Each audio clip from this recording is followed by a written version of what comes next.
Assalamualaikum warahmatullahi wabarakatuh.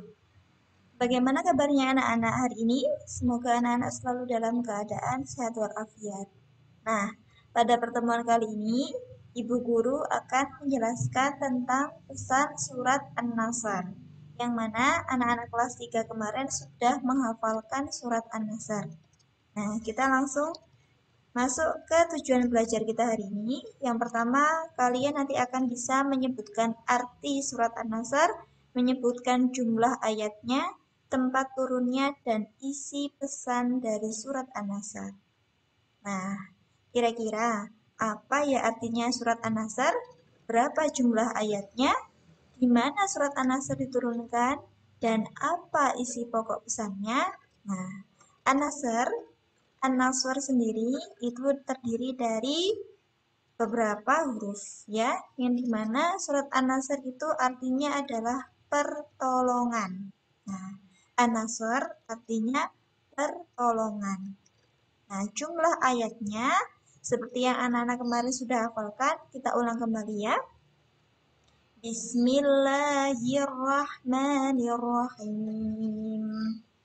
إذا جاء نصر الله والفتح ورأيت الناس يدخلون في دين الله أفواجا فسبح بحمد ربك واستغفره إنه كان توابا.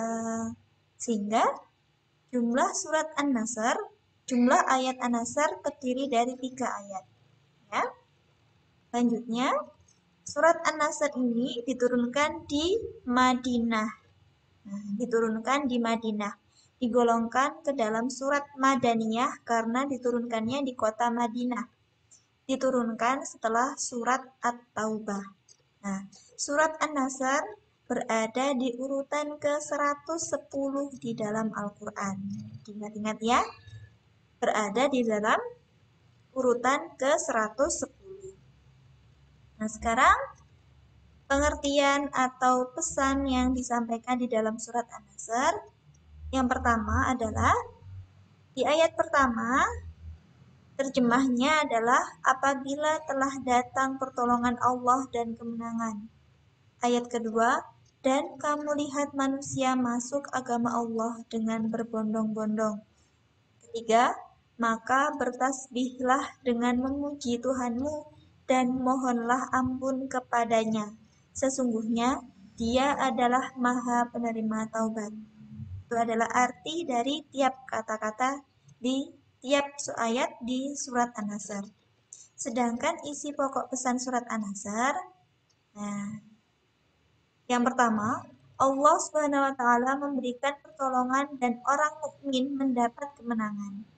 Ya, jika kita senantiasa beribadah, kita senantiasa beriman kepada Allah, maka kita akan mendapatkan pertolongan Allah. Yang kedua, orang-orang kafir berbondong-bondong masuk Islam karena mendapat hidayah serta sikap Rasulullah dan pengikutnya yang toleransi dan cinta damai. Ketiga, membaca tasbih. Bagaimana tasbih itu? Yaitu subhanallah, karena kebesaran Allah, dan membaca istighfar, astaghfirullahaladzim, agar terhindar dari sifat sombong atau takabur. Nah, adapun kesimpulannya adalah kita harus selalu memohon pertolongan hanya kepada Allah Subhanahu wa taala. Yakin bahwa Allah akan memberikan pertolongan dengan cara berdoa. Kita dianjurkan untuk mengagungkan kebesaran Allah dengan bertasbih, yaitu mengucapkan subhanallah agar selalu rendah hati.